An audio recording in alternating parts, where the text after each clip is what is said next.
Next, we're going to have a panel on changing the narrative, like we've been talking. That is the narrative, right? This is the story. And so now I'm going to hand this over to Abel Vega. All right, good morning. Well, I invite our panelists to come forward. Pastor Dianne Garcia, Excy Guardado, Natalia Chavez, and Kabibi Bamuamba, okay? And they will be our panelists for this Changing the Narrative segment. Much like we just heard in this video, I think it's important when we hear the story. Excy, I think, where is she? Oh, there she is. Okay, sorry.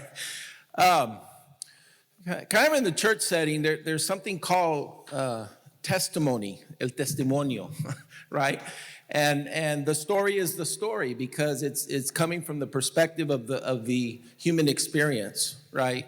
In the case of within faith is just how, we experience God in our lives. And so here, the story is the story, amen, right? The story is the story. So we're going to invite them, and we'll just start with Excy, and we'll go across. And the question here is, what is your journey as an immigrant? And knowing the anti-immigrant narrative, what narrative does your journey tell? So again, as we have this construct of changing the narrative, yes? Oh, okay. ¿Está funcionando ya? Yeah, we're good? Okay, very good. All right, so starting with you, Excy, and we'll just come across.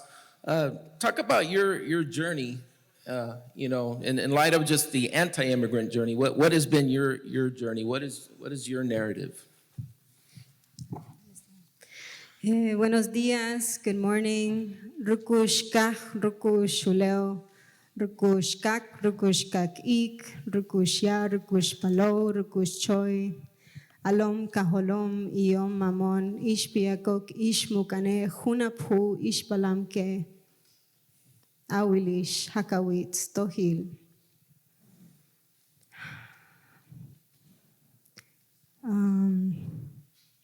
This is a really heavy question. It's very heavy. And to get asked to do this is a great heavy task. And so I appreciate everyone here listening and interested. And I also want to say that I appreciate all the labor of love that this community here present does for the migrant community. I greeted first, since we are in a space of faith, from the Maya prayer, first greeting my grandparents, abuelas y abuelos Mayas, greeting the different directions, which I've learned here in San Antonio, and greeting also the spiritual entities of my spirituality. And I do that first because my experience is that we are a people, migrants in general, and I don't want to speak for other people, but what I have observed and through my experience, we are a people that are full of so much wisdom and so much to contribute, not just our labor. We are people with so much history. We are people with a long history of persecution because we are people that are mixed, not just with Spanish blood because of our language, but with indigenous blood. And that is not just exclusive to the people in the Americas. It is for migrants everywhere because it is usually the low income. It is usually the indigenous. It is usually the most disenfranchised and landless, displaced people that are migrating. And there are structures already in place in our countries that are not just extracting the people, the families, breaking our communities apart. It is extracting our natural resources. It is extracting so much more than just the people. And I feel like many times in these conversations, we focus on the people. But that history that we come from as a people is also cultural and spiritual. And this, I have to say, which might make some of us uncomfortable, but we as migrants, as people who are disenfranchised through these systems, experience so much uncomfortability, discrimination.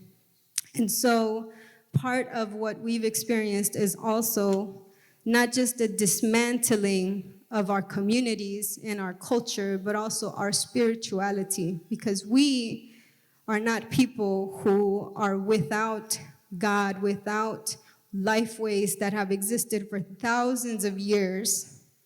We are people who see ourselves very intricately connected to our environment and everything around us. We as people have been the caretakers of our homelands, of all these lands, and have been migrating for thousands of years. We are not just victims that are looking for support. Unfortunately, through these structures, we are disenfranchised in so many ways. But me, having received so much support, which I am so grateful for, I have to also speak to the experience of being looked down upon, of being seen as something to have pity over, of being helped in a way that I am less than or poor, pitiful Excy, but more so, I would like, and I have met so many wonderful people who are changing the narrative of supporting as well, of we are equal. And if you were coming into my homeland, I would do the same for you. Not because I have pity on you, because I know, but because of our humanity. So I am so appreciative of the people who do this labor and see us as equals and not as people who are just victims and don't know any better. And because we're not educated in these systems of policies and all these systems of domination, that we are still people that have so much wealth and knowledge. I'm almost finished, let me know if I go over my time, are also people that have spirituality and healing practices that go thousands of years back that have been demonized, unfortunately, through different spiritual churches, different ministries that have come to our countries and changed the narrative. So we were caretakers, and many of us still are, of our lands, but because of the change and imposition and forced sometimes transition of our spiritualities, then we are not seeing the land the same way that we have seen it. And so then it perpetuates this same destructive system of crime and extraction of the land, destruction of the land, which we are not separate from. We could talk about human migration and animal migration as one, because we are with them, we are them, we are nature defending itself. And so I think that always needs to be a narrative as well, because we are not at the top. Humans are not at the top. One religion is not at the top. Something that I have learned while reclaiming my ancestral ways is that we believe in a pluriverse where multiple religions, multiple spiritualities can exist, because when we believe that only one religion is the answer, one government or one political structure is the answer, that is when there are wars, that is when there is destruction of cultures that are so fragile. And we lose so much from the world because of that. So we have to operate as a community in a pluriverse mentality where we are not filling other people's cup, but knowing that that cup is already full, but we can coexist and we can collaborate and support each other, because what is happening in our countries is not isolated from here. Our countries power this country so that we can have lights 24/7 and water 24/7, because everywhere else in the world that is third world that we're coming from does not have water 24/7 or lights. And it's not because we're so poor, it's because so much is being extracted from our countries to power here. So we are not coming here begging or in a victim mentality, and I urge my comrades that are also migrants to know your place and to feel proud and to know that we are not asking for something that we don't deserve. Amen. Thank you. Thank you, Excy.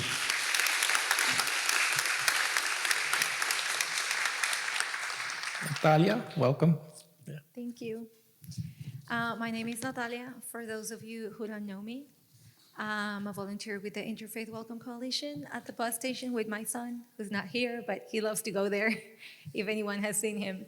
I'm an immigration attorney, so when I speak of immigration, I speak of it from both sides. I'm an immigrant, and I'm an immigration lawyer. So I've experienced it from the inside out. I'm a lawyer in Venezuela, and I came to the United States and I went to St. Mary's Law School, and I got my degree in my LLM, which is a master's in law, and I took the bar exam. So now I have a license here and I can practice law and serve the immigrant community, which is my God's calling. I know I'm doing exactly what He wanted me to do, and I wouldn't change it for anything else. Even if it paid a lot more money or was bigger or better, I wouldn't change it. I also do criminal defense, and I love that because I like to serve communities in their worst times. Immigrants are probably going through their most difficult times, and people facing criminal charges are also going through their hardest times. So giving them hope is the best part of my job. Now, I say that to share what my journey as an immigrant, I give you that context or that background so that I can tell you now about why my story as an immigrant says and why this is so important to me. I'm going to read a little bit because I don't have it memorized and I'm a little nervous. So honestly, my journey as an immigrant has also been very tied with my journey in faith. I grew up a Catholic. I know this is a interfaith, which I love that. But my journey as in faith has really developed alongside my journey as an immigrant.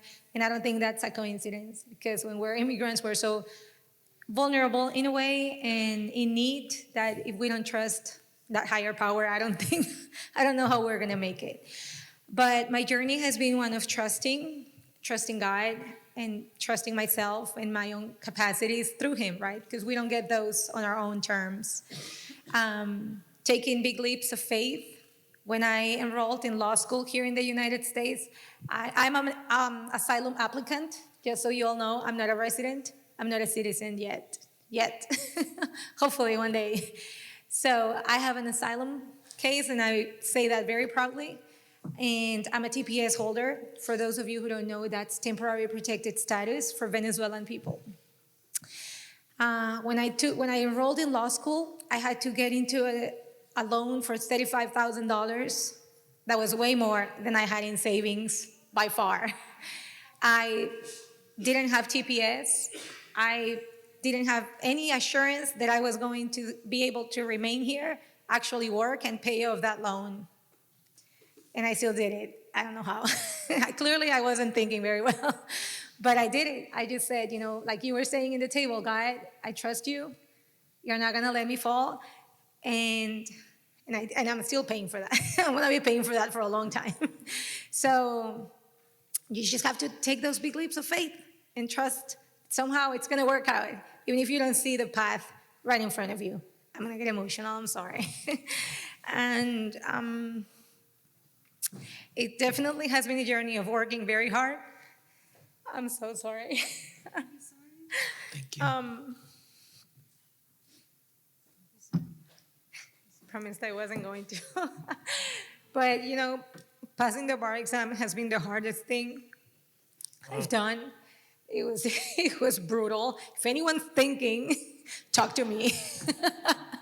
No, but it's how hard it was is what made it so amazing, right? So as immigrants, we have to understand we're going to have to work hard, and that's okay. It's going to be worth it. We just have to trust that in the process. And overcoming obstacles, right? You don't get here, everything's not easy. Things aren't gonna work out the way you plan. And keeping that trust and knowing that's also gonna be okay is also a part of my journey. I'm sorry, I'm taking too long. Let me just finish. But I also have to say that it has been a journey of amazing people that have come alongside and opened doors for me that I never dreamt that they were going to be open, that they have extended a hand when I've needed it the most. People both from my community, people from the United States, people that I know, people that I don't know at all. Without each of them, I wouldn't be here today. So I have to be grateful for that. I would lastly say that I feel my journey is one that shows that it is possible to do big things and great things. And find your passion, which is what I did when I came to the United States. I refound my passion for the law, which is greater than I can even explain, and to serve those around you, because you cannot just take all the blessings, all the gifts, all the benefits or the prizes and not give back and share back and remember to look around you and see who needs it the most and go there and take action. And lastly, I would also say that the journey of an immigrant is one of patience, persistency, and determination. And that's what we all have to do.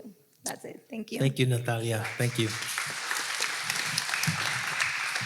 Welcome, Kabibi. Tell us your story.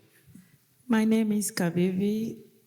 I'm from the Republic Democratic of Congo. I'm so honored to be here because I feel like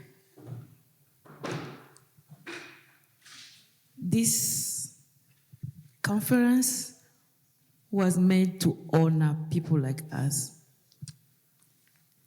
This conference was made to honor a migrant, someone like me.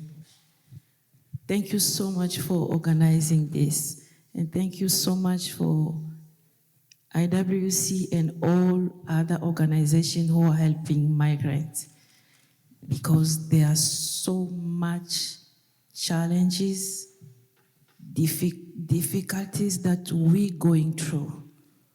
My own story, it was very difficult when I came here first with my kids.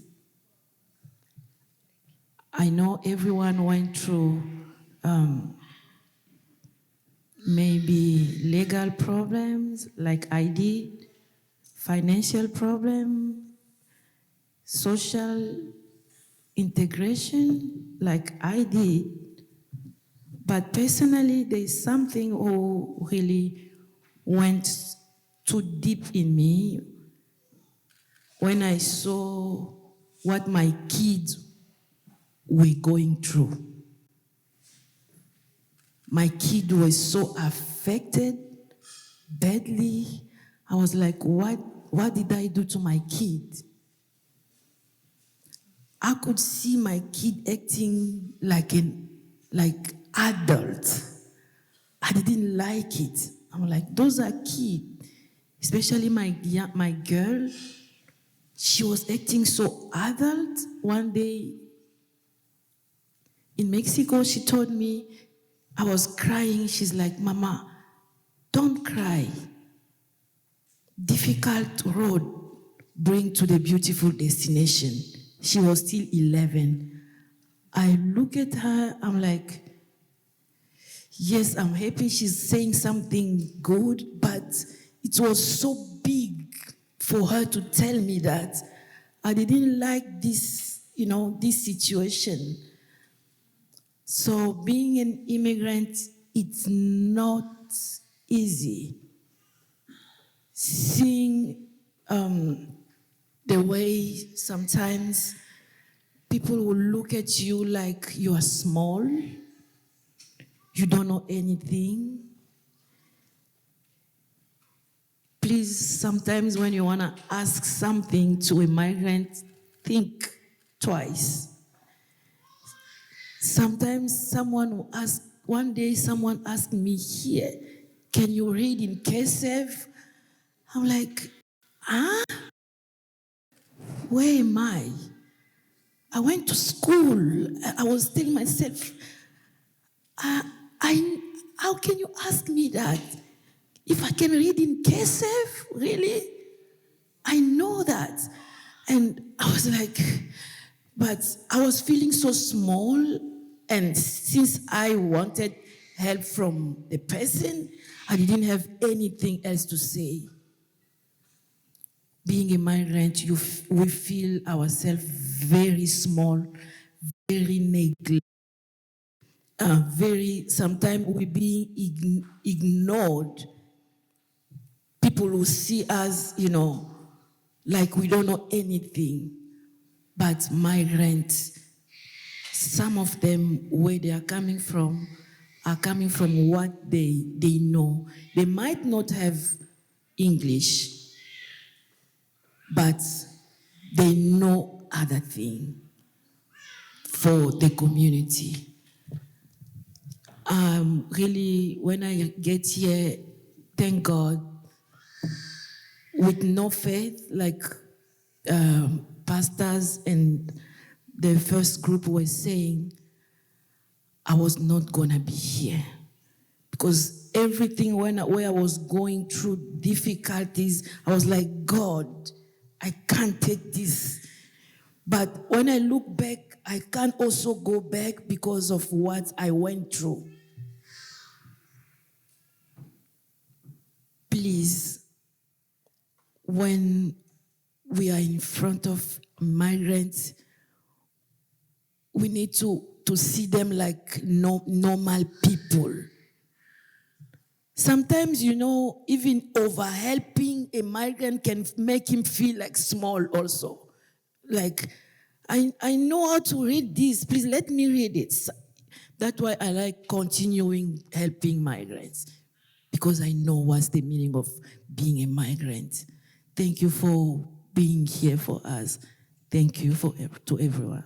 Thank you, Kabibi.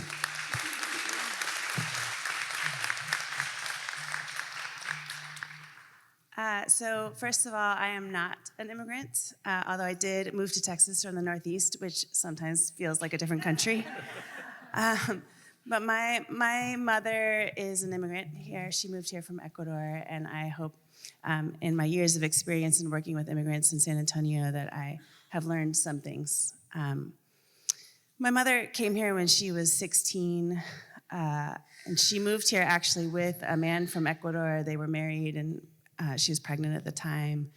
And their plan was to run a business for a few years here and then to go back to Ecuador. And I think that is something that I have really changed my understanding of through my pastoring work. I have understood and also have come to understand my mother's story differently, that she really didn't want to come here. And I think that is a myth. There's an opportunity myth that people are wanting to come and take advantage and use the system. But really, most of the people that I have met, and certainly in the case of my mother, don't want to leave their homeland and don't want to leave their families, don't want to leave the culture that they know and love. And I think it's really important that we share that narrative, because that speaks to the desperation and the terrible things that are happening that force people to have to make that decision, that force them to have to make the journey to come here, knowing how hard it is and how unlikely it is that they will be able to stay. And I I also want to share, my mom is just a super smart, wonderful human being. She went to school here. She got her degree. She got her PhD here.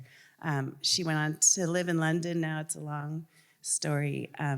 But I was thinking about, in London, she has this allotment where she gardens and grows all these fruits and vegetables. And I was just thinking about the way that her life and the way that she's been able to flourish, even though the first few years when she got here were extremely hard.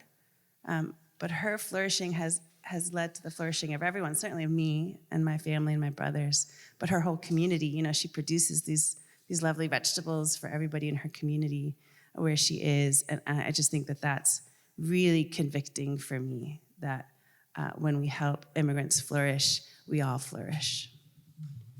Thank you. So we'll just get caught on time. So let's move forward. And I just opened this next question up to anyone who wants to answer. Hopefully, all of you can respond to this. But thinking about your journey and thinking about I would say the insights that you've gleaned from your journey. What does your narrative call us to do? Thinking that this is a community of advocacy, right? In terms of advocacy, what does your narrative call us to do?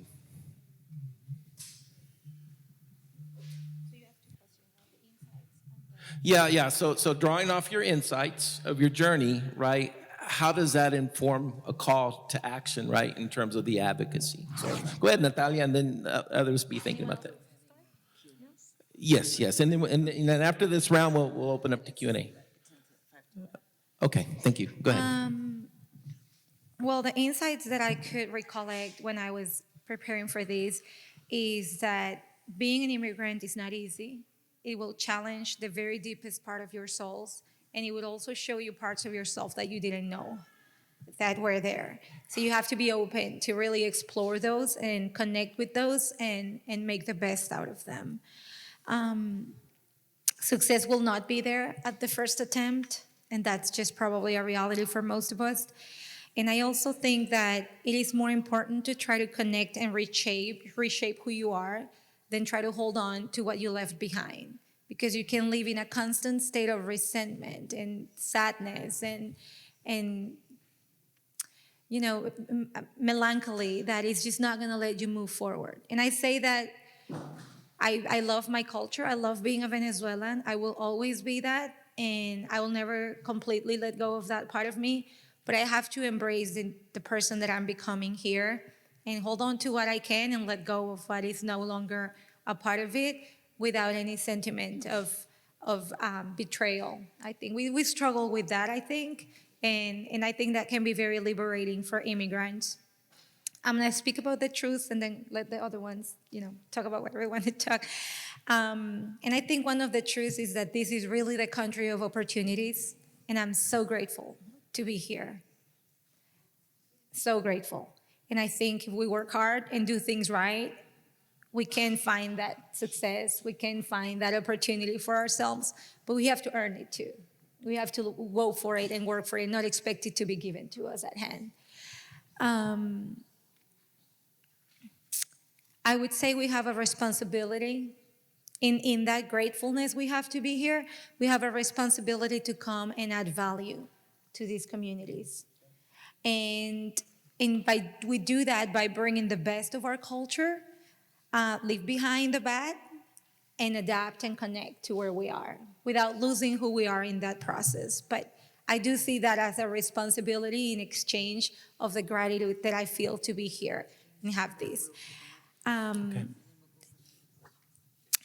Lastly, I would say, two more things. I would advise any immigrant, don't look for reasons or proof that you don't belong, because you'll find them. You'll find them if you look for them. So just don't do that, and don't victimize yourself. Like, we are so valuable. We have so much to offer. We have to be open to do that and let people receive it and see it. But we start by not victimizing ourselves. In my personal opinion, I think that's gotten me a long way and giving me the strength and confidence to accomplish what I have, starting from that point. Okay, great. Thank you. Thank you. I think we'll have time, but if there are any questions that are formulating amongst you, please write those down, and then I think Rebecca can bring those forward. So who would like to respond? Yeah, go ahead, Excy. Gracias. An insight I thought about was for migrants, it never ends.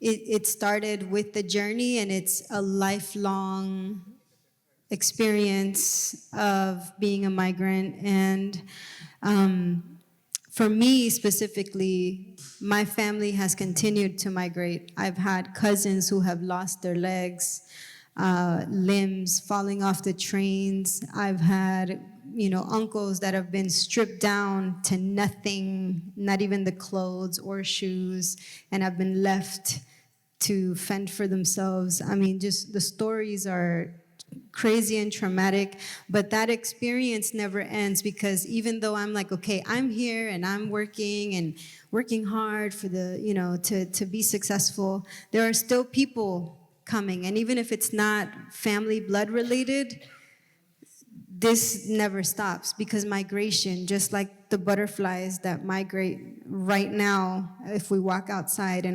it's normal, it's natural, and it's being criminalized the way we would criminalize butterflies flying through San Antonio. So it's gonna always be here, because this is what we do. And I would say, as something that we could work towards as a community, and I say we because I also add myself to that, because I do think it's important for us migrants who are here to add ourselves to these efforts, because we are the ones with the personal experience, but also helping support our community that doesn't know that experience, to educate them on what that is. And so I would say trauma support is huge. I have had such difficulty finding trauma support for myself and my family members. It is not accessible. I know it's difficult even just for citizens or people here, right? And so if we could work on what does it look like to at least have healing circles. There are community members in San Antonio who offer spaces of healing, or just to express and tell our stories, because these stories are powerful and can really, kind of like the AA groups, help us feel supported. And so in every space where there are migrants, offering a space for healing, or bringing in community members that maybe are not counselors and therapists, but have some experience in emotional support, because it is a very difficult place to be. Thank you. Is there another response in terms of insights and what it calls us to do? And then we'll start. If anyone has a question, we'll go ahead and move the mic to you to just offer your question. Yeah. Go ahead, Kabibi. Yeah. I would say one thing, one challenge and one joy that I got from here. As a migrant, we face economic struggling. It's sometimes happen that we end up doing job who are under our qualification, because we don't have choice. We ending up doing, job that we couldn't do back home, because we have no choice. We have to find something. So this is so hard to overcome that, but no choice. But I would say, for what I see good, joy that I have, I feel like every time when we reach where we were going, we have that sense of accomplishment. We feel like, okay, I overcome challenge and I achieved something. So arriving in the United States for a migrant who was planning to come here, it's like we have a feeling of accomplishing something. And what I would tell to my fellow people like me, sorry to say that, we need to focus and be you. You have what you have. Nothing changed you. Even if now or today you can do this small job who's under your qualification, but one day this thing will come out. Everyone can see what you are able to do, and they will give you a place who deserve you, what you deserve. Thank you, Kabibi. Dianne, go ahead and jump in. Yeah. Thank you. I just wanted to add two really quick things that I did not understand before I was working with a community of immigrants in really close relationship. One is that every immigrant comes connected to a whole community of people in their home country. So when you look at one person, you think that's one person, but no, they have a whole group of people behind them and in their past and in their home country that are connected to them, that are relying on them, that are hoping for them, that are caring for them, and that they also are caring for. And so I think it's really important that we understand how that impacts them when they're here. Especially, I've seen a lot of people who've lost family members in their home country and how incredibly hard it is to be separated from your family when someone is sick or has passed away. I think that's just something that we need to be aware of to grow our compassion in that way. And the other piece is work exploitation is real and happening every day here in this city. Every day. I hear stories every week of people who didn't get paid when they worked, couldn't choose hours when they needed to, lost their job because they were sick one day, and it just goes on. And I think it's really important that everybody here who wants to advocate for immigrants knows that that is happening here. It's not an issue on farm fields in Florida. It is happening here, and I think that something we can all do is to be aware of the places where we eat and where we patronize and make sure that they are having fair and just work practices. Thank you. So I don't know if there are any questions that are surfacing, but this question comes, and this is for Natalia. Says Republicans want to abolish DACA and abolish TPS. So what are your feelings about these two issues? Well, that's a very complex topic. Okay. As an immigrant lawyer, we get to see all the pathways there are for legal status and also the difficulties that they present. I definitely can relate to or can appreciate how important, for example, DACA. I wasn't even here when DACA came about. I've been here for 6 years only, but I know I have a lot of clients with DACA, and I really respect the protection that it gave young people that didn't make the decision to come into this country, but that were brought by their parents. Yes, so. If the question is, like, how do I feel about that? I definitely don't feel like I want that to be taken away. And I think these kids, in fact, I think one of Biden's new paroles, these, I don't want to get political, but these, ¿cómo se dice? These government, El gobierno. yeah, this one has, they actually think they want to try to give some sort of pathway to employment visas to DACAs, but they haven't been really clear about that. It only came out with the announcement, which I think is very valuable because these kids, usually most of them graduated from school, from college, and they are being great assets to their communities. So offering them a pathway would be very beneficial for the United States as well. So, and you asked about TPS as well. The question was about that TPS. has been going on for a long time. There's been countries with TPS for many, many years. I don't know to what extent that's going to be a reality, that they're going to eliminate it. TPS is supposed to be also if a temporary solution for people, and it becomes this permanent, which, hey, I'm happy about it. I'm a TPS holder. So as long as it can stay, it'll give me an opportunity to find other ways to residency, right? So I I would definitely hope that it's not taken away because I have many clients who have benefited from it.